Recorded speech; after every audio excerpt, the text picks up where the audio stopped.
रुई मेल में देवराज की लाश जमीन पर पड़ी थी। हवा में बारूद, खून और एक खौफनाक सन्नाटे की महक घुल चुकी थी। तारा के हाथ में अभी भी वो 9 mm की पिस्तौल थी, जिसकी नाल से हल्का सा धुआं निकल रहा था। उसका सीना तेजी से ऊपर नीचे हो रहा था, लेकिन उसके चेहरे पर कोई डर या पछतावा नहीं था। उसने अपनी शर्त पूरी कर ली थी। अभिमन्यु भारी कदमों से चलते हुए उसके पास आया। उसने तारा के हाथ से वो पिस्तौल बहुत ही आराम से ले ली और अमन की तरफ फेंक दी। Game over. अभिमन्यु की आवाज में एक अजीब सी खामोशी और गुरूर था। तारा ने मुड़कर अभिमन्यु को देखा। उसे लगा था कि अब ये शैतान अपनी कोई नई चाल चलेगा, लेकिन उसकी नज़र अभिमन्यु के चेहरे से खिसक कर उसके दाहिने हाथ पर जा रुकी। तारा का दिमाग एक झटके में सुन्न हो गया और अगले ही पल उसके अंदर का ज्वालामुखी फट पड़ा। अभिमन्यु के जिस हाथ से आज सुबह ही पट्टियां खुली थी, अब उस हाथ से ताज़ा गाढ़ा खून टपककर जमीन पर गिर रहा था। भारी ऑटोमेटिक पिस्तौल के रिकॉयल पीछे की तरफ लगने वाले झटके ने उसकी अभी अभी जुड़ रही नसों को, कच्ची स्किन को फिर से बुरी तरह फाड़ दिया था। पागल हो गए हो तुम? तारा मील के उस सन्नाटे में पागलों की तरह चीखी। उसका वो बॉस वाला एटीट्यूड एक सेकंड में उस फ्रस्ट्रेटेड लड़की में बदल गया जिसने हफ्तों तक इस आदमी की देखभाल की थी। अभिमन्यु ने अपनी बोहें सिकोड़ी। उसे इस रिएक्शन की उम्मीद नहीं थी। शांत हो जाओ, शांत हो जाओ। तारा तेजी से आगे बढ़ी और उसने अभिमन्यु के कॉलर को दोनों हाथों से जकड़ लिया। उसकी आंखें गुस्से से लाल थी। मेरा बस चले ना तो मैं अभी इसी वक्त तुम्हारा गला दबा दूं। तुम्हें अंदाजा भी है कि मैंने अपनी कितनी रातें खराब की है तुम्हारे इन सड़े हुए हाथों को ठीक करने में। तुमने अपना वो गंदा ईगो दिखाने के लिए गोलियां चला दी। मुझसे नहीं कहा जा रहा था ट्रिगर दबाने के लिए। तारा की आवाज में वो गुस्सा था जो सिर्फ उस इंसान को आ सकता था जिसने किसी को मौत के मुंह से खींच कर निकाला हो, और वो बेवकूफ फिर से उसी आग में कूद जाए। वो सच में उसका गला दबाना चाहती थी, लेकिन उसके हाथों में वो एहसास था जो उसे ऐसा करने से रोक रहा था। अभिमन्यु के हाथों में भयंकर दर्द था, लेकिन तारा की ये गालियां और उसकी ये खूंखार सी फिक्र देखकर उसके होठों पर एक बहुत ही डार्क और कमीनी सी मुस्कान आ गई। इतनी फिक्र हो रही है मेरी, मैडम बॉस? अभिमन्यु ने अपने दर्द को इग्नोर करते हुए बहुत ही नशीली और चिढ़ाने वाली आवाज में कहा। मुझे लगा तुम तो मुझे मरता हुआ देखना चाहती थी, और वैसे भी अपने शिकार को खुद गोली मारने का मजा ही कुछ और है। तारा ने उसकी वो स्माइल देखी और उसका खून खौल गया। उसने अभिमन्यु को एक जोरदार धक्का दिया। चुपचाप अपनी बकवास बंद करो। तारा ने उसे एक खौफनाक नज़र से घूरा, जिसे देखकर अच्छे अच्छे गुंडों की रूह कांप जाए। उसकी इस नज़र के सामने अभिमन्यु की वो स्माइल भी एक सेकंड के लिए रुक गई। तारा मुड़ी और सीधे अमन की तरफ देखी। अमन, गाड़ी निकालो। अभी इसी वक्त इसका हाथ फिर से बैंडेज करानी होगी। हम किसी डॉक्टर के पास नहीं जा रहे हैं। एंजॉय कर रहा था। अभिमन्यु ने अपनी भारी आवाज में हुक्म दिया। मास्टर बेडरूम, सीधे घर चलेंगे। में एक भारी तुमसे किसी ने पूछा? सिर्फ तारा वापस की हल्की सी आवाज चिल्लाई थी। चुपचाप गाड़ी में बैठो, शर्टलेस होकर बेड के किनारे छोड़कर चली जाऊंगी। उसका सीना अभिमन्यु ने कुछ चमक रहा था। वो बस दर्द लड़की के बर्दाश्त के बाहर हो रहा था। और तारा उसके ठीक सामने एक छोटी स्टूल पर बैठी थी। उसके पास एक बड़ी सी फर्स्ट एड किट खुली रखी थी। तारा का चेहरा बिल्कुल पत्थर जैसा सख्त था। उसने रुई का एक बड़ा टुकड़ा लिया, उसे एंटीसेप्टिक स्पिरिट में पूरी तरह भिगोया और बिना कोई वार्निंग दिए सीधा अभिमन्यु के फटे हुए घाव पर रगड़ दिया। आ डैम इट तारा! अभिमन्यु दर्द से गुर्राया। उसका पूरा शरीर एक झटके में तन गया और उसकी नसें उभर आई। स्पिरिट की जलन किसी तेजाब की तरह लग रही थी। चिल्लाओ मत, तारा ने बिल्कुल बेरहमी से कहा, बिना अपनी आंखें उठाए। उसने रुई से जमे हुए खून को साफ करना जारी रखा। जब हीरो बनकर गोलियां चला रहे थे तब दर्द नहीं हुआ। अब चुपचाप बैठो। अभिमन्यु हाफ रहा था। उसके अपने दर्द को कंट्रोल करने के लिए अपने दूसरे हाथ से बेडशीट को जोर से मुट्ठी में भींच लिया। तारा ने बहुत ही बारीकी से घाव को देखा। टाके टूट गए थे और स्टिक फिर से छिल गई थी, लेकिन गनीमत थी कि कोई इन्फेक्शन नहीं फैला था। तारा का गुस्सा अब थोड़ा शांत हो रहा था।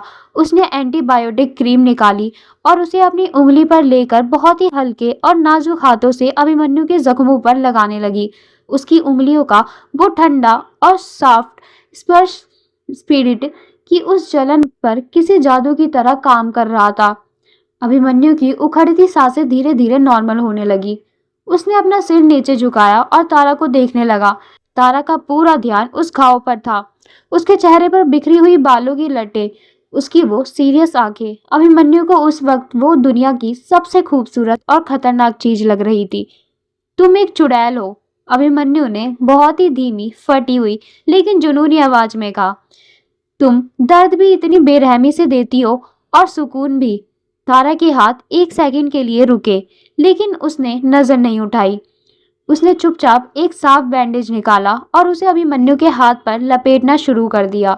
मैं कोई चुड़ैल नहीं हूँ, बस तुम्हारे इस बेवकूफ़ी भरे ईगो का कचरा साफ कर रही हूँ, तारा ने बहुत ही प्रैक्टिकल आवाज में कहा। लेकिन उसके दिल की धड़कनें अचानक तेज हो गई थी। अभिमन्यु की वो नज़दीकी और उसकी वो भारी आवाज सीधे तारा के दिमाग पर असर कर रही थी। तुम जा सकती थी, अभिमन्यु ने अचानक कहा। तारा ने बैंडेज का आखिरी टेप चिपकाया और पहली बार नजरें उठाकर सीधे अभिमन्यु की आंखों में देखा। क्या? तारा ने पूछा। देवराज मर चुका है, तुम्हारा इंतकाम पूरा हो गया। अभिमन्यु की वो काली आंखें तारा की रूह के अंदर तक झांक रही थी। तुम मिलके सीधे अमन की गाड़ी लेकर अपने उस बोरिंग शहर वापस जा सकती थी, लेकिन तुम नहीं गई। तुम यहाँ मेरे कमरे में बैठी मेरे जख्म साफ कर रही हो। क्यों? तारा के पास इसका कोई सीधा जवाब नहीं था। वो क्यों वापस आई? वो क्यों इस शैतान की इतनी फिक्र कर रही थी? तारा ने फर्स्ट एड किट बंद की और अपनी जगह से खड़ी हो गई। क्योंकि मैं कोई एहसान फरामोश नहीं हूँ, तारा ने नजरें चुराते हुए एक बहुत ही बनावटी सा जवाब दिया। तुमने मेरी जान बचाई थी, मैंने तुम्हारी, हिसाब बराबर। ये घाव ठीक हो जाए फिर मैं चली जाऊंगी। तारा मुड़ी और कमरे से बाहर जाने लगी। झूठ, अभिमन्यु की आवाज ने तारा के कदमों को वहीं रोक दिया। अभिमन्यु ने अपने दर्द को इग्नोर किया और एक झटके में अपनी जगह से खड़ा हो गया। वो लंबे लंबे कदम भरता हुआ तारा के पीछे आया और उसने अपने उसी पट्टी बंधे हाथ से तारा की कलाई पकड़ ली। तारा ने झटके से पीछे मुड़कर देखा। मुझसे झूठ बोल लो, लेकिन खुद से कैसे बोलोगी? अभिमन्यु ने उसे हल्का सा अपनी तरफ खींचा। उन दोनों के बीच अब बस कुछ इंच का फासला था। तुम इसलिए रुकी हो क्योंकि अब तुम्हें इस डार्कनेस की और मेरी लत लग चुकी है। अभिमन्यु की वो भारी और नशीली आवाज मास्टर बेडरूम के उस सन्नाटे के किसी खतरे की घंटी की तरह गूंज रही थी। उसने तारा की कलाई को जोर से पकड़ रखा था। तारा की सांसें तेज हो गई। वो इस इंसान की आंखों में वो पागलपन देख सकती थी जो उसे पूरी तरह से अपनी गिरफ्त में ले रहा था। तारा ने अपनी कलाई छुड़ाने के लिए एक हल्का सा झटका दिया, लेकिन अभिमन्यु की पकड़ ढीली नहीं हुई। छोड़ो मुझे अभिमन्यु, तारा ने अपनी आवाज को सख्त रखने की कोशिश की, लेकिन उसकी धड़कनें उसे धोखा दे रही थी। मैं तुम्हारी कोई प्रॉपर्टी नहीं हूँ। अभिमन्यु ने उसे छोड़ा नहीं, बल्कि वो तारा के और करीब आ गया। उसने अपना सिर थोड़ा झुकाया और तारा के कान के बिल्कुल पास आकर एक ऐसी बात कही जिसने तारा के पूरे बदन को कपा दिया। मुझे तुम्हारी ये गालियां, तुम्हारा ये पागलपन, तुम्हारी ये खूंखार सी फिक्र सब सर आंखों पर है। अभिमन्यु की गर्म सांसें तारा की गर्दन को छू रही थी। तुमने मुझे मौत के मुंह से निकाला है, अब तुम चाहकर भी मुझसे पीछा नहीं छुड़ा सकती। आज रात सिंडिकेट की विक्ट्री पार्टी है। पूरे अंडरवर्ल्ड को ये देखने का हक है कि उनके किंग की ढाल और इस शहर की नई क्वीन कौन है। अभिमन्यु ने तारा की कलाई छोड़ दी और पीछे हट गया। उसके चेहरे पर एक बहुत ही गुरूर भरी डार्क स्माइल थी। तारा ने उसे एक तीखी नजर से घूरा, लेकिन इस बार उसने कमरे से बाहर जाने की बात नहीं की। वो जानती थी कि ये जंग अब पीछे हटने की नहीं, बल्कि इस शैतान के साथ कदम से कदम मिलाकर चलने की है। रात के 8 बजे पेंट हाउस का कॉरिडोर, पार्टी का वक्त हो चुका था। तारा अपने कमरे में के बड़े से आईने के सामने खड़ी थी। आज उसने कोई बिजनेस सूट या लेदर जैकेट नहीं पहनी थी। आज उसने वो लिबास चुना था जो अभिमन्यु सिंह के रुतबे और उसके खुद के नए गुरूर को मैच कर रहे थे। तारा ने एक जेट ब्लैक जिप सिल्क की साड़ी पहनी थी। साड़ी का फैब्रिक इतना स्मूथ था कि वो पानी की तरह लग रहा था। इसके साथ एक स्लीवलेस बैकलेस ब्लाउज का जो उसकी खूबसूरती को एक बहुत ही खतरनाक और डार्क वाइब दे रहा था। उसने गले में कोई भारी ज्वेलरी नहीं पहनी, सिर्फ एक बहुत ही पतला सा प्लेटिनम का चोकर था जिसमें एक छोटा सा ब्लड रेड रूबी चमक रहा था। उसके बाल एक साइड में खुले हुए थे जो हल्के कर्ल्स के साथ उसके कंधे पर गिर रहे थे। आंखों में वो ही गहरा काजल था और दाहिने हाथ के अंगूठे में सिंह एम्पायर की वो खौफनाक काले हीरे वाली अंगूठी। आज वो कोई गांव की सीधी सादी लड़की नहीं लग रही थी, वो साक्षात किसी तबाही की देवी जैसी लग रही थी। तारा ने एक लंबी सांस ली और कमरे का दरवाजा खोलकर बाहर आ गई। उसी वक्त सामने वाले कमरे का दरवाजा भी खुला। अभिमन्यु सिंह बाहर आया। उसने एक बेदाग डार्क एम्ब्रॉयड ग्रीन और ब्लैक कॉम्बिनेशन का 3 पीस सूट पहना हुआ था। उसकी फिटिंग इतनी शार्प थी कि वो किसी भी इंटरनेशनल मैगजीन के कवर मॉडल को मात दे सकता था। उसके बालों को बहुत ही करीने से पीछे की तरफ सेट किया गया था। हाथ के घाव छुप चुके थे क्योंकि उसके सूट के कर्व्स को बहुत ही परफेक्शन के साथ पहना था। उसका वो घमंड, वो खौफनाक ऑरा और वो डोमिनेटिंग पर्सनैलिटी आज अपने चरम पर थी। जैसे ही तारा और अभिमन्यु की नजरें कॉरिडोर के बीचों बीच एक दूसरे से टकराई, समय जैसे वहीं रुक गया। टेंट हाउस के उस शानदार लिविंग एरिया में सन्नाटा छा गया। तारा के कदम वहीं जमीन पर जम गए। उसने आज से पहले अभिमन्यु को इस तरह पूरे पावर और रुतबे के साथ नहीं देखा था। वो शैतान सच में आज किसी गॉड ऑफ डिस्ट्रक्शन जैसा लग रहा था। तारा का दिल पसलियों के अंदर एक जोरदार धक से धड़का। वो चाहकर भी अपनी नजरें उस इंसान के चेहरे से नहीं हटा पा रही थी। और अभिमन्यु अभिमन्यु सिंह जिसने दुनिया की सबसे खूबसूरत और महंगी चीजें देखी थी, वो आज तारा के इस रूप को देखकर अंदर तक हिल गया था। ब्लैक साड़ी में तारा की वो सादगी और वो खूनी गुरूर एक ऐसा जहरीला कॉकटेल लग रहा था जिसने अभिमन्यु के दिमाग को सुन कर दिया। उन दोनों के बीच कम से कम 10 कदम का फासला था, लेकिन उनकी आंखों के बीच जो इलेक्ट्रोमैग्नेटिक टेंशन चल रही थी वो उस फासले को भी राख कर रही थी। अभिमन्यु धीरे धीरे भारी कदमों से चलते हुए तारा की तरफ बढ़ा। उसके जूतों की आवाज तारा की दिल की धड़कन के साथ मैच कर रही थी। तारा ने खुद को सख्त रखने की कोशिश की, लेकिन जैसे जैसे अभिमन्यु उसके करीब आ रहा था उसकी सांसें भारी होने लगी। अभिमन्यु बिल्कुल उसके सामने आकर रुक गया। वो दोनों एक दूसरे की आंखों में इस कदर खोए हुए थे कि जिंदगी में पहली बार उन दोनों में से किसी का भी ईगो उन्हें अपनी नजरें हटाने के लिए मजबूर नहीं कर पाया।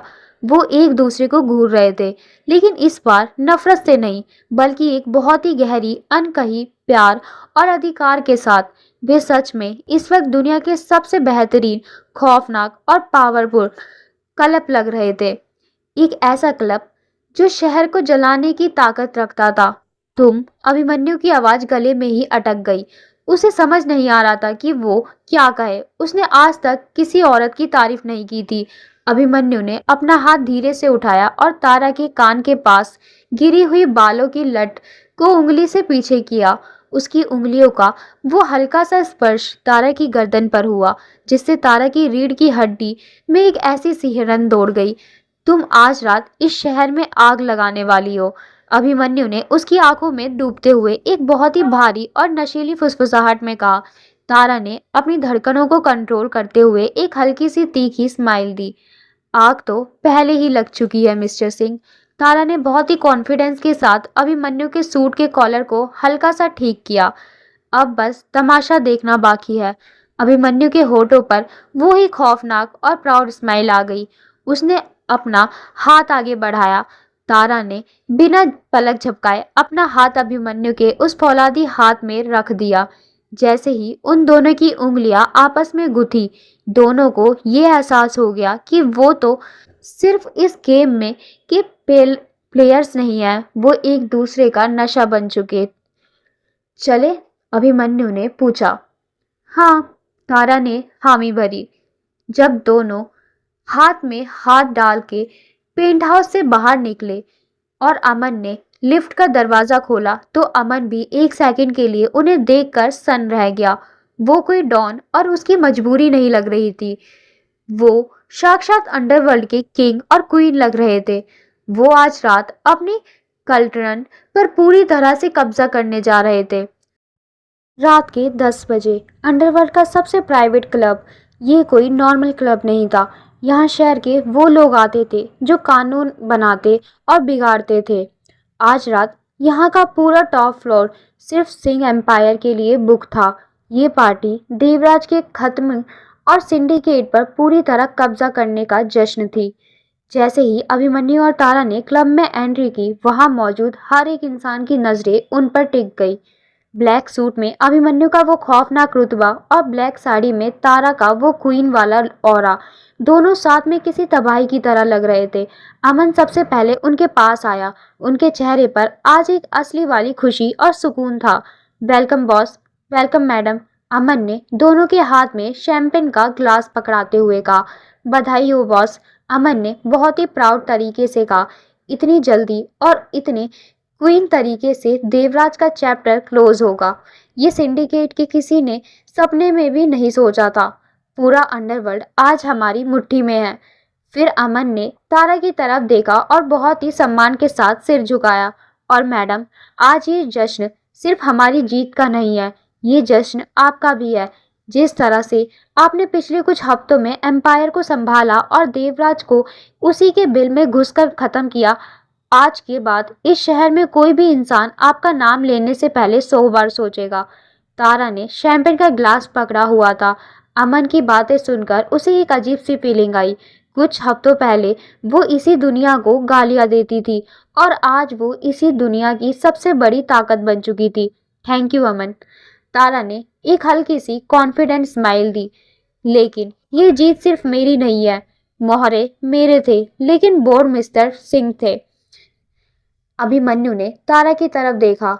दोनों की नजरें टकराई, लेकिन इस बार कोई ऑकवर्डनेस नहीं थी, बल्कि एक दूसरे के लिए एक डार्क और म्यूचुअल रिस्पेक्ट थी।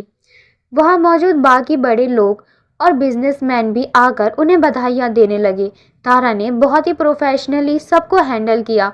अभिमन्यु बस चुपचाप खड़े होकर अपने शैंपेन पी रहा था और तारा को ऐसे ऑब्जर्व कर रहा था जैसे वो उसकी सबसे कीमती चीज हो। करीब 1 घंटे बाद जब पार्टी का शोरगुल बहुत ज़्यादा बढ़ गया, तो अभिमन्यु ने तारा को एक इशारा किया और वो उसे क्लब के एक बहुत ही शांत और प्राइवेट टेरेस पर ले गया। यहाँ से पूरे मुंबई शहर की जगमगाती हुई रोशनी दिख रही थी। हवा में एक ठंडी सी नमी थी। तारा ने बालकनी के रेलिंग पर हाथ रखा और एक गहरी सांस ली। यहाँ शांति है। अभिमन्यु उसके पास आकर खड़ा हो गया। उसने अपना आधा पिया हुआ गिलास रेलिंग पर रख दिया। तारा, अभिमन्यु की आवाज में अब वो पार्टी वाला फॉर्मल टोन नहीं था। वो बहुत ही डीप और इमोशनल आवाज में बोल रहा था। तारा ने मुड़कर उसे देखा। अभिमन्यु ने अपने सूट की अंदरूनी जेब से एक बहुत ही स्लीक का और महंगी लेदर की फाइल निकाली। उसके हाथ एक छोटी सी वेलवेट की डिब्बी थी। उसने वो दोनों चीजें तारा के सामने रेलिंग पर रख दी। ये क्या है? तारा ने हल्की सी भ्रुकुटी सिकोड़ते हुए पूछा।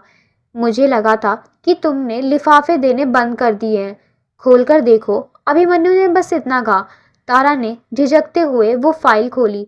उसके अंदर कुछ लीगल पेपर्स थे। तारा ने जब उन पेपर्स को पढ़ा तो उसकी आंखें फटी की फटी रह गई। वो साउथ मुंबई के सबसे महंगे और आलीशान सी फेसिंग अपार्टमेंट के पेपर्स थे और वो पूरी तरह से तारा के नाम पर रजिस्टर थे। उसके साथ ही सिंह एम्पायर के बिजनेस में 30% लीगल शेयर भी तारा के नाम पर ट्रांसफर कर दिए गए थे।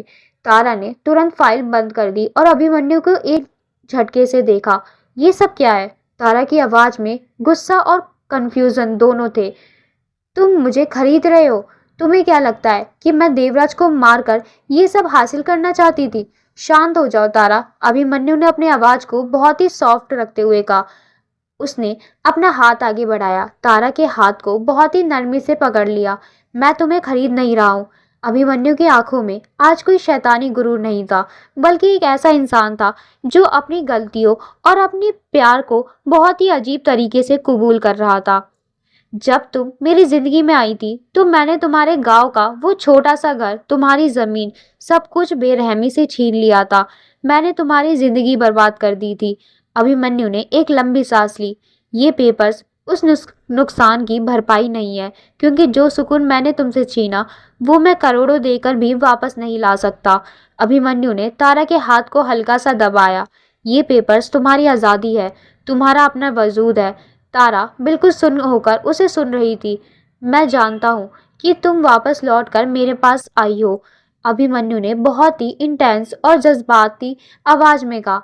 लेकिन मैं ये नहीं चाहता कि तुम इस एम्पायर में किसी अभिमन्यु सिंह की मजबूरी या किसी की परछाई बनकर रहो।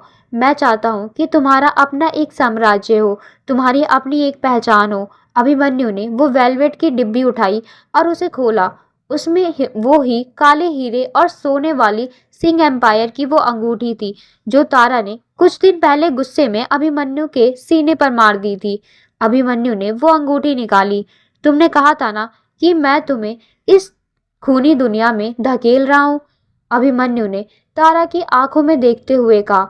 हाँ, धकेल रहा हूँ, क्योंकि मेरे इस नर्क में सिर्फ एक ही इंसान है जो मुझे कंट्रोल कर सकता है, और वो तुम हो। अभिमन्यु ने बहुत ही नाजुक तरीके से तारा का दाहिना हाथ उठाया।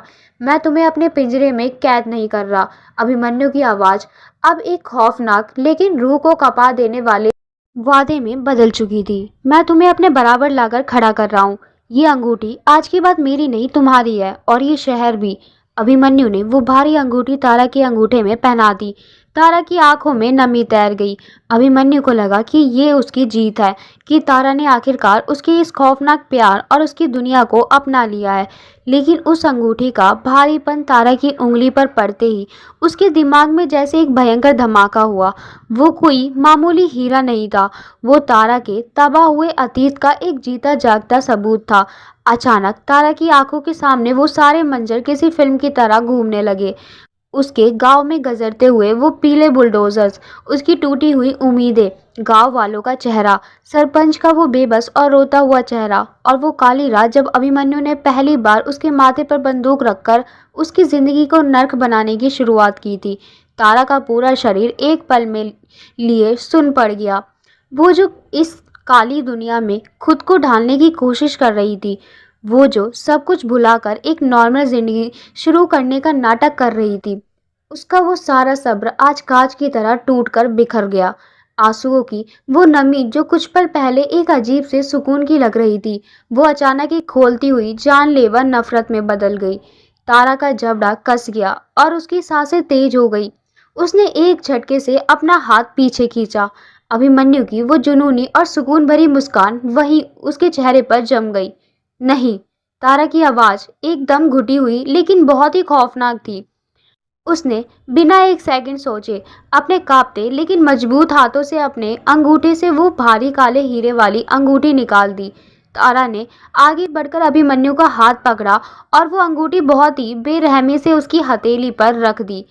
तो तुम्हारा सौदा और हमारा सफर यहीं खत्म होता है, मिस्टर अभिमन्यु सिंह, तारा ने एक एक शब्द पर जोर देते हुए कहा। उसकी आंखों में अब कोई कशिश या नशा नहीं था, सिर्फ एक सुलगती हुई आग थी जो सब कुछ भस्म कर देना चाहती थी। तारा, अभिमन्यु के चेहरे का रंग उड़ पड़ा। उसे समझ नहीं आया कि अचानक ये क्या हुआ। ये तुम क्या? चुप रहो। तारा की आंखों से एक गर्म आंसू टूटकर उसके गाल पर गिरा, लेकिन उसने उसे पोंछा नहीं।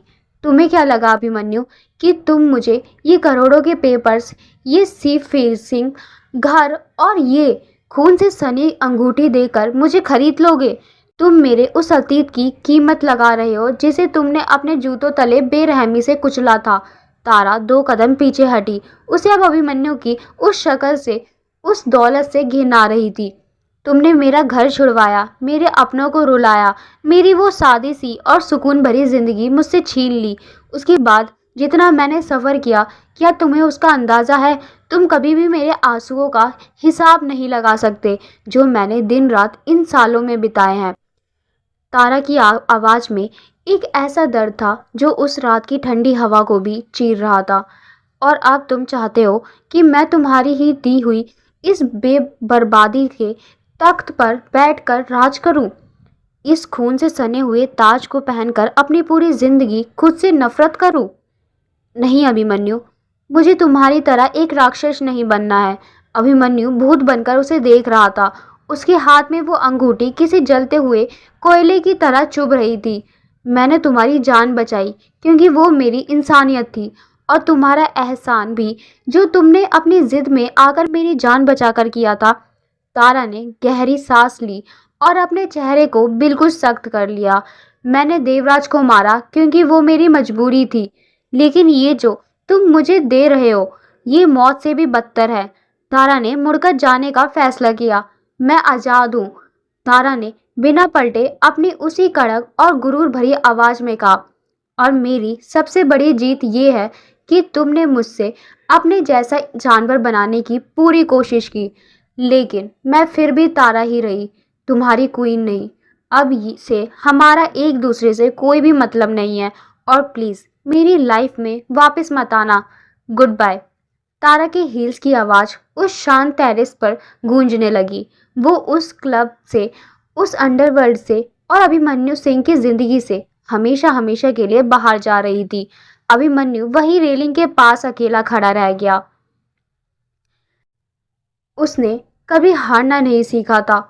उसने मौत को हराया था, सिंडिकेट को कुचला था, देवराज का नामो निशान मिटा दिया था। पूरा शहर आज उसके कदमों में था। लेकिन आज वो एक लड़की के उसूलों और उसकी नफरत के सामने पूरी तरह घुटने टेक चुका था। शहर की ठंडी हवा उसके चेहरे से टकराई। अभिमन्यु सिंह, वो शैतान जिसके नाम से आज पूरा अंडरवर्ल्ड कांप रहा था, आज उसकी वो खूंखार और सुलगती हुई आंखें लाल हो गई थी। उसका सीना एक अजीब सी घुटन से भारी हो गया। वो सांस लेने की कोशिश कर रहा था, लेकिन तारा के जाने से जैसे हवा भी खत्म हो गई थी। और फिर उन लाल आंखों के किनारों से एक गर्म आंसू छलककर उसके सख्त गाल पर गिर पड़ा। ये आंसू किसी कमजोरी का नहीं था, ये उस खूंखार शैतान की रूह के टुकड़े का आंसू था, जिसे जिंदगी में पहली बार किसी से बेइंतहा मोहब्बत हुई थी, लेकिन उसके अपने ही काले और खूनी अतीत ने उस मोहब्बत को हमेशा के लिए उससे छीन लिया था। अभिमन्यु ने अपनी मुट्ठी में एक अंगूठी को इतनी जोर से भींचा कि उसके हाथ से खून गिरने लगा, लेकिन अब उसे किसी दर्द का कोई एहसास नहीं था। सब कुछ खत्म हो चुका था। उस दिन के बाद तारा को उस नई जगह आए उस 5 दिन हो चुके थे। उसने खुद को उस अंडरवर्ल्ड की दलदल और अभिमन्यु सिंह की दुनिया से दूर करने की पूरी कोशिश की थी। उसने खुद से एक छोटा सा अपार्टमेंट लिया था, लेकिन जैसे जैसे दिन बीत रहे थे, उस शांत घर की चार दीवारी उसे काटने दौड़ रही थी। उसे अभिमन्यु की कमी खलने लगी थी। वो जैसे उसके दिमाग से निकल ही नहीं रहा था। उसके साथ बिताए वो पल, हंसी खुशी नफरत दर्द, सब कुछ उसकी आंखों में घूम रहा था, और वह इस बात से नफरत कर रही थी कि उसका दिमाग बार बार उसी शैतान की तरफ क्यों भाग रहा है। उसी दोपहर तारा के फोन पर चुटकी का फोन आया था। चुटकी की आवाज में एक अजीब सी खुशी और चहक रही थी।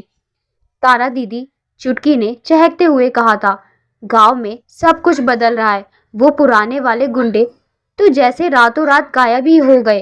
अब यहाँ बड़े बड़े स्कूल खुल रहे हैं, सड़क बन रही है और अस्पताल का काम भी शुरू हो गया है। सब कह रहे हैं कि शहर के किसी बहुत बड़े आदमी ने ये सब करवाया है। तारा जानती थी कि ये बड़ा आदमी कौन है, अभिमन्यु सिंह। फोन कटने के बाद तारा वहीं जमीन पर बैठ गई थी। एक पल के लिए उसके दिल में उस इंसान के लिए एक बहुत गहरी राहत और कृतज्ञता जागी। उसने रात तारा के गांव को संवार दिया था, लेकिन अगले ही पल तारा ने अपनी मुट्ठियां कस ली और खुद को उसे अच्छा कहने से रोक लिया। वह कैसे भूल सकती थी कि इसी इंसान ने उसे कितने सालों तक एक खौफनाक नर्क में धकेलने रखा था। उसी ने उसका घर तोड़ा था, लेकिन फिर भी अभिमन्यु का वो आखिरी रूप तारा की आंखों से नहीं जा रहा था। उसका वो खून से सना हुआ हाथ, तारा के लिए अपनी पूरी जिंदगी, पूरी दुनिया और अपना सारा साम्राज्य दांव पर लगा देना, उसका वो खामोश और दर्द भरा समर्पण, यह सब तारा के दिमाग पर एक भारी पत्थर की तरह बैठ गया था। वह इस मानसिक और भावनात्मक उथल-पुथल को बर्दाश्त नहीं कर पा रही थी। इस भयंकर अनद्वितीय का असर सीधा उसके शरीर पर पड़ा। शाम होते-होते तारा को बहुत तेज बुखार ने घेर लिया। उसकी तबीयत इतनी ज़्यादा तब खराब हो गई कि उसके पोर-पोर में भयंकर दर्द उठने लगा।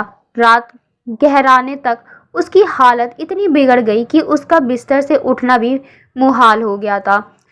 उसका पूरा शरीर भट्टी की तरह तप रहा था और अत्यधिक कमजोरी के कारण उसकी आंखों के सामने रह रहकर अंधेरा छा रहा था।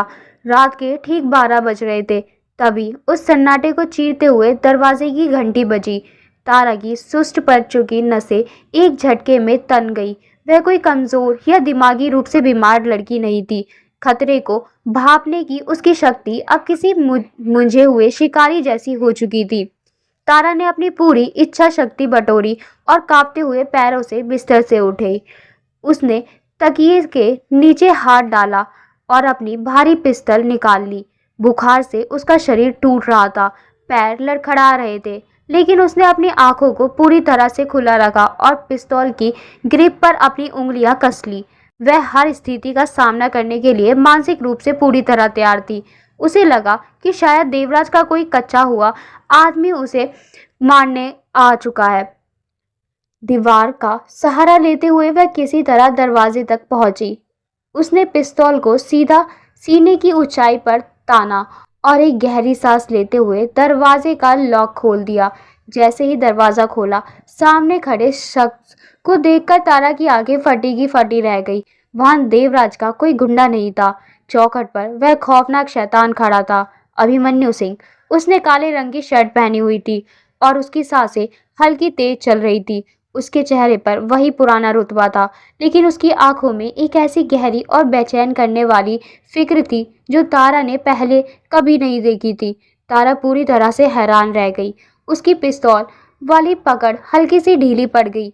वह कुछ बोलना चाहती थी, वह उससे पूछना चाहती थी कि वह यहाँ क्यों आया है, लेकिन बुखार और अचानक मिले इस झटके ने उसके शरीर की बची कुची ताकत भी सोख ली। तुम? तारा के सूखे होठों से बस यही एक शब्द निकला। इससे पहले कि वह कोई और बात कह पाती या कोई सवाल कर पाती, तारा की आंखों के सामने पूरी तरह से अंधेरा छा गया। उसके पैरों ने उसका वजन उठाने से इनकार कर दिया। उसके हाथ से पिस्तौल छूटकर जमीन पर गिर पड़ी और वह बेसुध होकर सीधे आगे की तरफ गिर गई। वहीं 20 मिनट पहले अभिमन्यु के अपार्टमेंट के स्टडी रूम में एक अजीब सी खामोशी थी। देवराज के खात्मे के बाद अंडरवर्ल्ड का सारा काम बहुत स्मूथ चल रहा था, लेकिन अभिमन्यु सिंह का दिमाग अपने काम में बिल्कुल नहीं था। वह उस भारी शीशे वाली डेस्क के पीछे बैठा था। उसकी उंगलियां एक महंगी पेन को बिना किसी वजह के घुमा रही थी। उसका सारा गुरूर और वो सारा पावर उसे अंदर से खोखला लग रहा था। उसे उसकी याद आ रही थी। वो उस लड़की को बहुत जैसा याद कर रहा था। तभी स्टडी रूम का भारी दरवाजा खुला और अमन अंदर आया। अमन के चेहरे पर एक अजीब सी हिचकिचाहट और टेंशन थी। बॉस, अमन ने डेस्क के पास आकर बहुत ही धीमी आवाज में कहा। अभिमन्यु ने अपनी नजरें फाइलों से नहीं हटाई। क्या है अमन? कोई नई प्रॉब्लम? प्रॉब्लम सिंडिकेट में नहीं है बॉस। अमन ने एक गहरी सांस ली। तारा के बारे में एक बात बतानी है। तारा का नाम सुनते ही अभिमन्यु के हाथ में घूमता हुआ पेन अचानक से रुक गया।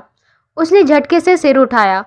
उसकी वो काली गहरी आंखें सीधे अमन के चेहरे पर पड़ गई। क्या हुआ उसे? अमन ने थोड़ा घबराते हुए कहा। बॉस, जिस दिन से तारा उस नए सी फेसिंग अपार्टमेंट में गई है, आज 5 दिन हो गए हैं। वो एक पल के लिए भी उस घर से बाहर नहीं निकली है। नीचे हमारे जो गार्ड्स ड्यूटी पर हैं, उन्होंने बताया कि उसने एक बार भी दरवाज़ा नहीं खोला है। कल से तो लाइट भी ऑन नहीं हुई है और ना ही उसने कोई पार्सल या खाना रिसीव किया है। ये सुनते ही अभिमन्यु के दिमाग की नसें तन गई। उसका दिल एक झटके से जैसे सीने में रुक गया। और ये बात अभिमन्यु अपनी कुर्सी से इतनी तेजी से उठा कि भारी लेदर की कुर्सी पीछे जाकर दीवार से टकराई। उसकी आवाज में एक खौफनाक गरजना थी। ये बात तुम मुझे आज 5 दिन बाद बता रहे हो? अभिमन्यु डेस्क के पास आया और उसने एक झटके में अमन का कॉलर पकड़ लिया। शहर का किंग जो हमेशा अपने जज्बातों को बर्फ की तरह जमा कर रखता था, वो आज सच में अपना आपा खो चुका था। बॉस, मुझे लगा वो आराम कर रही होगी। वो इतनी मेंटल स्ट्रेस से गुजरी है। अमन ने हकलाते हुए सफाई देनी चाहिए। भाड़ में गया तुम्हारा दिमाग। अभिमन्यु ने अमन को जोर से पीछे की तरफ धकेल दिया। उसकी आंखें गुस्से और एक भयंकर दर्द से लाल हो चुकी थी। अगर उसे एक खरोच भी आई होगी ना अमन, या उसे कुछ हो गया, तो मैं तुम्हें जिंदा नहीं छोड़ूंगा, समझ गए तुम? अभिमन्यु ने डेस्क से अपनी काली एसयूवी की चाबियां उठाई और आधी की तरह स्टडी रूम से बाहर निकल गया। रात का वक्त था, लेकिन मुंबई की सड़कों पर ट्रैफिक कम नहीं था। अभिमन्यु ने एसयूवी एक एक्सीलेटर पूरी तरह से दबा दिया था। गाड़ी हवा से बातें कर रही थी। उसने एक के बाद एक कई रेड सिग्नल्स तोड़े। उसे पीछे से आने वाले हॉर्न या पुलिस के सायरन की कोई परवाह नहीं थी। उसका दिमाग सिर्फ एक ही भयंकर ख्याल के इर्द गिर्द घूम रहा था। अगर तारा ने खुद को कुछ कर लिया तो, अगर उस रात की बातों ने और उस खून खराबे ने उसे अंदर तक तोड़ दिया हो, तो वह स्टीयरिंग व्हील को इतनी जोर से पकड़े हुए था कि उसके पोर सफेद पड़ गए थे। वह शैतान जो किसी के मरने पर पलक भी नहीं झपकाता था, आज एक लड़की की खामोशी से अंदर तक कांप रहा था। कुछ ही मिनटों में टायरों की एक जोरदार चीख के साथ एसयूवी तारा के अपार्टमेंट बिल्डिंग के बाहर आकर रुकी। अभिमन्यु ने गाड़ी ठीक से पार्क भी नहीं की थी। वह दौड़ता हुआ लिफ्ट की तरफ गया और सीधे तारा के फ्लोर पर पहुंचा। दरवाजे के बाहर पहुंचकर उसने बेल बजाई और कुछ जवाब नहीं मिला उसे। उसके दरवाजे को जोर से पीटना शुरू किया। तारा, दरवाजा खोलो। अंदर से कोई आवाज नहीं आई। अभिमन्यु पीछे हटा। उसने अपनी पूरी ताकत लगाकर दरवाजे के लॉक पर एक जोरदार लात मारी। लकड़ी चटकने की आवाज आई और दूसरी लात में दरवाजा धड़ाम से खुल गया। सामने का नजारा देखकर अभिमन्यु के कदम वहीं जम गए। तारा दीवार का सहारा लिए कांपते हुए पैरों से खड़ी हुई। उसके हाथों में उसकी 9mm की पिस्तौल थी, जो सीधे अभिमन्यु पर तनी थी, लेकिन उसका पूरा शरीर बुरी तरह से लड़खड़ा रहा था। उसकी आंखें आधी बंद थी और चेहरा पीला पड़ चुका था। तुम? तारा के सूखे होठों से बस यही एक शब्द निकला। इससे पहले कि अभिमन्यु कुछ बोल पाता, तारा की आंखों के सामने पूरी तरह से अंधेरा छा गया। उसके पैरों ने उसका वजन उठाने से इनकार कर दिया। उसके हाथ से पिस्तौल छूटकर जमीन पर गिर पड़ी और वह बेरुख होकर सीधे आगे की तरफ फर्श पर गिरने लगी। तारा! अभिमन्यु चीखता हुआ आगे की तरफ झपका, लेकिन तारा का शरीर जमीन से टकराने ही वाला था कि अभिमन्यु ने अपने घुटनों के बल गिरते हुए उसे अपनी मजबूत बाहों में कैच कर लिया। जैसे ही अभिमन्यु के हाथों ने तारा को छुआ, उसके पूरे शरीर में एक खौफनाक सिरन दौड़ गई। तारा का शरीर किसी दहकती हुई भट्टी की तरह तप रहा था। बुखार इतना तेज था कि उसकी स्किन को छूना भी आग को छूने जैसा लग रहा था। डैम इट तारा! अभिमन्यु का चेहरा घबराने से भर गया। उसका सारा गुरूर, सारा कंट्रोल उस तपते हुए शरीर को देखकर चकनाचूर हो गया। उसने तारा के गाल को थपथपाया। तारा, आंखें खोलो। तारा, मुझे देखो। लेकिन तारा गहरी बेहोशी में थी। उसकी सांसें बहुत छोटी और तेज चल रही थी। अभिमन्यु ने एक सेकंड भी बर्बाद नहीं किया। उसने अपने एक हाथ को तारा की पीठ के पीछे और दूसरे को उसके घुटनों के नीचे डाला और उसे बहुत ही नरमी लेकिन फुर्ती से अपनी गोद में उठा लिया। तारा का सिर बेजान होकर अभिमन्यु के चौड़े सीने पर लुढ़क गया। अभिमन्यु उसे अपनी बाहों में जकड़े हुए दौड़कर लिफ्ट की तरफ भागा। अमन, गाड़ी रेडी रखो। अभिमन्यु ने अपने ईयरपीस में चीखते हुए कहा। हम सीधे सिटी अस्पताल जा रहे हैं। बैट्स डॉक्टर्स को अलर्ट करो, मुझे कोई बहाना नहीं चाहिए। लेकिन जब वो नीचे आया तो सिग्नल तोड़ने वाली पुलिस भी उसके लिए भी वहां पर आ गई थी। लेकिन जैसे ही उन्होंने देखा कि जिसने सिग्नल तोड़े हैं वो अभिमन्यु सिंह है, तो उनकी तो जैसे जान हलक में अटक गई थी। जल्दी से उन्होंने उसे सैल्यूट किया, लेकिन उसके पास उनके लिए टाइम नहीं था, जिसे देखकर पुलिस ने जल्दी से उनकी कार का दरवाजा खोला और अभिमन्यु ने जल्दी से तारा को अंदर लेटाया और हॉस्पिटल के लिए निकल गया। वहीं उनके जाने के बाद पुलिस वालों ने जैसे राहत की सांस लेते हुए कहा, थैंक गॉड कि हम सेफ हैं। यही खौफ था अभिमन्यु सिंह का। कुछ घंटों बाद सिटी अस्पताल का वीआईपी रूम कमरे में एक अजीब सी दवाइयों और डिसइंफेक्शन की सर्द महक थी। ईसीजी मॉनिटर थी कि धीमी बीप बीप की आवाज उस सन्नाटे को तोड़ रही थी। तारा की पलकों में हल्की सी हलचल हुई। उसका दिमाग अभी भी धुंधला था। उसे लगा कि वह अपने उस सी फेयरिंग अपार्टमेंट में है। उसने गहरी सांस ली, लेकिन हवा का वह टेक्सचर और वह महक उसके घर जैसी नहीं थी। तारा ने धीरे से अपनी आंखें खोली। सबसे पहले उसे एक सफेद रंग की अजनबी छत दिखाई दी। कमरे की रोशनी बहुत हल्की थी। उसने अपने दाहिने हाथ को हिलाना चाहा, लेकिन उसमें एक हल्का सा दर्द और खिंचाव महसूस हुआ। तारा ने नज़र घुमाकर देखा तो उसके हाथ की नस में आईवी ड्रिप की सुई लगी हुई थी और एक ट्यूब के जरिए पारदर्शी हवा उसके खून में जा रही थी। ये उसका घर नहीं था। ये एहसास होते ही तारा का वह सर्वाइवल इंस्टिंक्ट जो अंडरवर्ल्ड की उस दलदल में इतना तेज हो चुका था, एक झटके में जाग गया। तारा की आंखें पूरी तरह से खुल गई और वह एक झटके से बिस्तर पर उठकर बैठ गई। बुखार की वजह से उसका सिर बुरी तरह चकराया और उसकी आंखों के सामने कुछ पलों के लिए अंधेरा छा गया, लेकिन उसने खुद को गिरने नहीं दिया। उसने अपने दूसरे हाथ से उस ड्रिप की सुई को नोचकर निकालने की कोशिश की। उसकी धड़कनें तेजी से भाग रही थी। उसका दिमाग सिर्फ एक ही सवाल पूछ रहा था कि मैं यहाँ कैसे आई, मेरी गन कहाँ है। कमरे का दरवाज़ा हल्का सा खुला हुआ था और बाहर कॉरिडोर की रोशनी अंदर आ रही थी। तारा ने खुद को पूरी तरह से डिफेंसिव मोड में लाते हुए अपने दोनों हाथों की मुट्ठियां कस ली और कमरे के उस अंधेरे कोने की तरफ घूरने लगी जहां उसे किसी के बैठे होने का एहसास हो रहा था। तभी अंधेरे में एक परछाई हिली, चमड़े के जूतों की हल्की सी आहट हुई और फिर वह शख्स धीरे धीरे उस हल्के अंधेरे से निकलकर उस पीली रोशनी में आ गया जो दरवाजे की दरार से अंदर आ रही थी। वह अभिमन्यु सिंह था। उसकी हालत देखने लायक थी। शहर का वो बादशाह जो हमेशा बेदाग थ्री पीस सूट और एक परफेक्ट ऑरे में रहता था, आज पूरी तरह से बिखरा हुआ लग रहा था। उसकी काली शर्ट की कॉलर खुली हुई थी, बाल बुरी तरह उलझे हुए थे और उसकी आंखों में नींद न होने की वजह से खून उतर आया था। लेकिन उस बिखरे हुए रूप में भी उसका वह भारी भरकम खौफनाक वजूद पूरी कमरे की हवा को सोख रहा था। वह अपनी जगह पर बिल्कुल शांत खड़ा था। उसने अपने चेहरे पर कोई भाव नहीं आने दिया। उसने अपनी गहरी थकी हुई आंखों से तारा को देखा। कैसा लग रहा है अब? अभिमन्यु की आवाज़ इतनी ठंडी और सपाट थी कि वह किसी शमशान की शांति जैसी लग रही थी। तबीयत ठीक है? तारा एक सेकंड के लिए पूरी तरह से फ्रीज हो गई। उसका दिमाग काम करना बंद कर चुका था। वह इंसान जिसे वह अपनी ज़िंदगी से हर पन्ने से मिटा देना चाहती थी, जिसके साये से वह दूर भागकर आई थी, वह फिर से उसके बिल्कुल सामने खड़ा था। एक पल के लिए तारा के अंदर राहत की एक अजीब सी लहर दौड़ी कि वह सुरक्षित है, लेकिन अगले ही पल वह राहत एक सुलगते हुए ज्वालामुखी में बदल गई।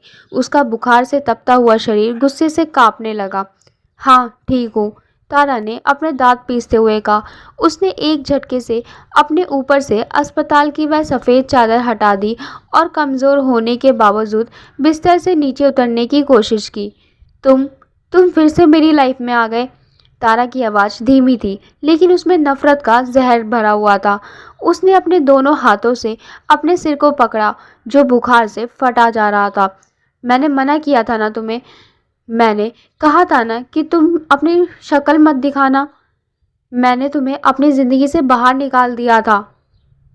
फिर वापस क्यों आए तुम? तारा की आवाज़ धीरे धीरे तेज होने लगी। उसका गुस्सा अब उसके कंट्रोल से बाहर जा रहा था। तुम्हें क्या लगता है अभिमन्यु सिंह कि तुम हर बार मेरी ज़िंदगी में हीरो की तरह एंट्री मारोगे और मैं तुम्हारे पैरों में गिर जाऊंगी? मुझे अकेला क्यों नहीं छोड़ देते तुम?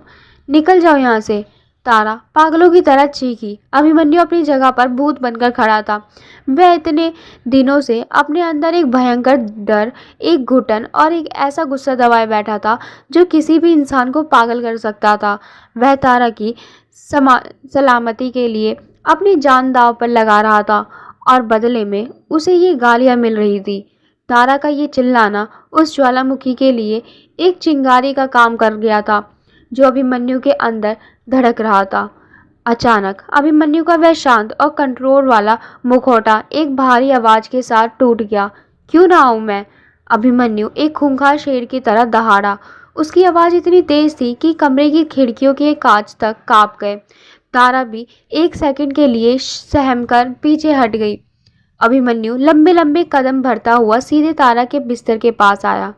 उसने तारा के कंधों को नहीं पकड़ा, लेकिन उसने अपने दोनों हाथ तारा के दोनों तरफ बिस्तर पर जोर से पटके और उसके चेहरे के बिल्कुल करीब आ गया। क्यों ना आऊं मैं? हाँ, इसलिए ना आऊं ताकि तुम खुद को एक बंद कमरे में भूखा प्यासा रखकर मार डालो, ताकि तुम अपनी ही उन खौफनाक परछाइयों के बीच घुट घुट कर पागल हो जाओ। अभिमन्यु की सांसें धोखनी की तरह चल रही थी। उसकी आंखों की वो लाल नसें अब साफ दिख रही थी। जितनी भी बार मैं तुमसे दूर होता हूँ तारा, तुम्हारे साथ कुछ ना कुछ गलत होने लगता है। अभिमन्यु का गुस्सा अब उसकी बेबसी में बदल रहा था। उसने अपने अंदर का वह खौफनाक खूंखार आज शब्दों के रूप में बाहर आ रहा था। मैं तुम्हें आज़ाद छोड़ता हूँ और तुम अपने ही खून से सने हाथों को रगड़ रगड़ कर अपनी जान लेने पर तुल जाती हो। तुम बुखार में तप रही थी। अगर मैं वहाँ वो दरवाज़ा तोड़कर नहीं आता तो तुम वहीं उस जमीन पर तड़प तड़प कर अपनी जान दे देती। अभिमन्यु ने मुट्ठी भींचकर बिस्तर के गद्दे पर जोर से मुक्का मारा। मैं तंग आ गया हूँ तारा, सच में तंग आ गया हूँ तुम्हारी इस जिद से। अभिमन्यु पागलों की तरह कमरे में टहलने लगा। उसने अपने ही बालों को दोनों हाथों से जोर से खींचा। मैं अंडरवर्ल्ड का किंग हूँ, लोग मेरे नाम से कांपते हैं, लेकिन तुम्हारी तुम्हारी उस एक खामोशी ने मेरे दिमाग की धज्जियां उड़ा दी है। मैं पिछले 5 दिनों से एक सेकंड के लिए सोया नहीं हूँ। मैं गाड़ी ऐसे चला रहा था जैसे मुझे अपनी मौत की भी परवाह नहीं है, सिर्फ इसलिए कि मुझे लगा मैंने तुम्हें हमेशा के लिए खो दिया है। हद हो गई है इस पागलपन की। अभिमन्यु का ये रूप तारा ने पहली बार देखा था। उसने पहले कभी नहीं देखा था उसका ये रूप। वह अपना सारा कंट्रोल, अपना सारा ईगो खो चुका था। वह शहर का बादशाह नहीं, बल्कि एक ऐसा टूटा हुआ इंसान लग रहा था जो अपनी सबसे कीमती चीज को बचाने के लिए अपनी ही रूह से लड़ रहा हो। लेकिन तारा तारा के अंदर की वो 30 वो सालों का दर्द जो अभिमन्यु के उसी खूनी एम्पायर की वजह से उसे मिला था, वह आज इस दर्द के सामने झुकने वाला नहीं था। अभिमन्यु का ये केयर दिखाना तारा के उस पुराने घाव पर नमक छिड़कने जैसा था। तुम तंग आ गए हो। तारा की आंखों में एक ऐसी बर्फीली और नफरत भरी आग थी जो अभिमन्यु को भी अंदर तक जला सकती थी। तारा लड़खड़ाते हुए पैरों से खड़ी हो गई। उसने ड्रिप के स्टैंड को सहारे के लिए पकड़ लिया। तुम्हें मुझसे क्या फर्क पड़ता है अभिमन्यु सिंह? तारा ने एक बहुत ही जहरीली, चुभने वाली और इंटेंस हंसी हंसी। ये फिक्र का झूठा नाटक मेरे सामने मत करो। तुम भूल गए क्या? भूल गए तुम कि ये सब कुछ आज मैं जिस भी दलदल में हूँ, जिस भी नर्क को भुगत रही हूँ, वो सिर्फ और सिर्फ तुम्हारी वजह से है। अभिमन्यु के कदम वहीं रुक गए। वह मुड़कर तारा को देखने लगा। तारा आगे बढ़ी। उसका शरीर कमजोर था, लेकिन उसकी आवाज में एक ऐसा जहर था जो सीधे अभिमन्यु की रूह को छलनी कर रहा था। तुम चिल्ला रहे हो कि मैं पागल हो रही हूँ। मेरे हाथों पर जो खून लगा है वो किसने लगाया है? तुम मुझे बचाने आए हो। मुझे तुमसे किसने बचाया था अभिमन्यु? जब तुमने मेरे गांव में बुलडोजर चलवाए थे, जब तुमने मेरे अपनों को रुलाया था, जब तुमने पहली बार मेरे सिर पर बंदूक रखकर मुझे अपनी उस गंदी खूनी दुनिया में खींचा था, तब तुम्हारी इंसानियत कहाँ थी? तारा एक एक कदम आगे बढ़ा रही थी और अभिमन्यु के सीने में अपने शब्दों के खंजर खोप रही थी। तुम कोई महिषा नहीं हो, तुम एक नीच, स्वार्थी और खूंखार जानवर हो। तारा की आंखों से आंसू बह रहे थे, लेकिन वो दर्द के नहीं, नफरत के आंसू थे। तुम मुझसे दूर रहकर मुझे नहीं बचा सकते, क्योंकि तुम खुद एक बीमारी हो।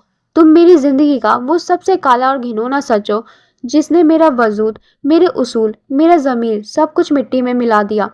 मुझे तुमसे घिन आती है अभिमन्यु सिंह। तुम्हारे इस झूठे एहसान से, तुम्हारे इस पावर से और तुम्हारी इस शक्ल से मुझे घिन आती है। तारा चीखते चीखते बुरी तरह हांफने लगी। बुखार की वजह से उसका शरीर कांप रहा था, लेकिन उसने वो सब कुछ कह दिया था जो महीनों से उसके सीने में एक जहर की तरह दफन था। कमरे में फिर से वही भयानक सन्नाटा छा गया। अभिमन्यु की वो गहरी सुलगती हुई आंखें, जो कुछ पल पहले गुस्से से भरी थी, वो अब एकदम सुन पड़ चुकी थी।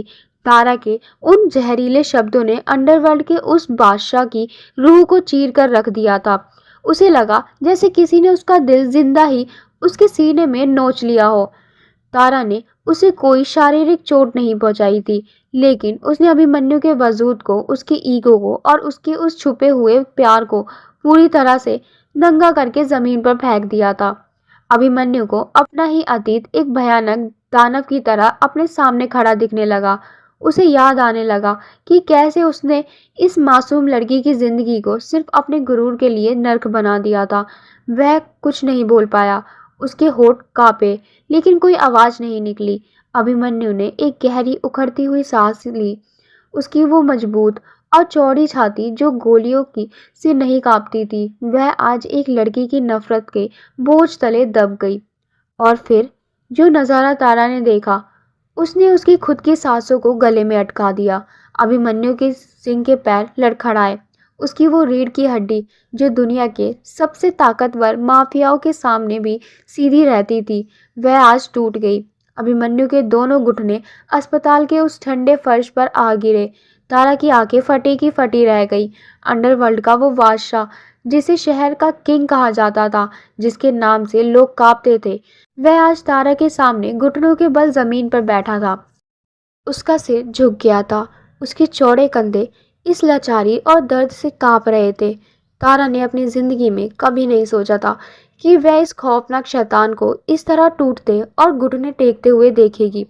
अभिमन्यु ने अपने चेहरे को अपने दोनों हाथों से छुपा लिया। उस शांत कमरे में अब एक इंसान के अंदर से टूटने की, सिसकने की वो दर्दनाक आवाज गूंज रही थी, जिसे सुनकर किसी भी पत्थर दिल इंसान का सीना फट जाए। तुम सही कह रही हो। अभिमन्यु की आवाज इतनी टूटी हुई, इतनी लाचार थी कि वह खुद की आवाज नहीं लग रही थी उसे। उसके चेहरे से हाथ हटे तो तारा ने देखा कि उसकी उन लाल आंखों से आंसुओं की धारा बह रही थी। वो रो रहा था। शहर का डॉन एक बच्चे की तरह सिसक रहा था। मैं एक जानवर हूँ, अभिमन्यु ने अपने झुके हुए सिर के साथ जमीन को घूरते हुए कहा। मैंने तुम्हारा सब कुछ छीन लिया। मैंने तुम्हारी जिंदगी बर्बाद कर दी। मैं तुम्हारा वो गुनाहगार हूँ जिसे नर्क में भी जगह नहीं मिलनी चाहिए। तुम्हारी हर गंदी गाली, तुम्हारी नफरत, सब मेरे सिर आंखों पर है तारा। तारा अपनी जगह पर जम चुकी थी। उसका खुद का गुस्सा अब एक भयानक सदमे में बदल रहा था। अभिमन्यु ने अपने घुटनों के बल बैठे बैठे ही अपना सिर हल्का सा ऊपर उठाया और अपनी उन आंसुओं से भरी, दर्द से तड़पती हुई आंखों से तारा को देखा।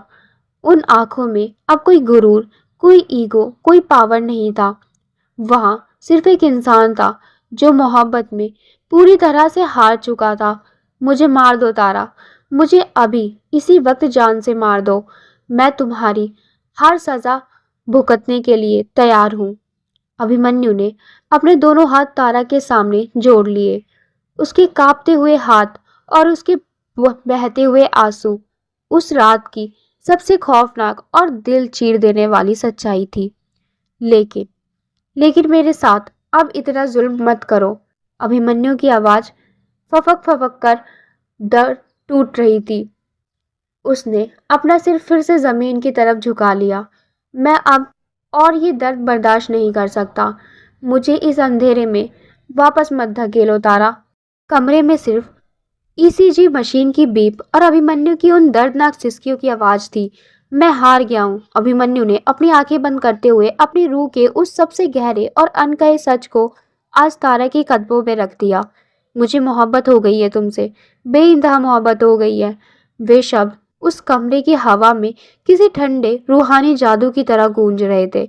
अभिमन्यु सिंह, वह खूंखार शैतान, जमीन पर बैठा रो रहा था।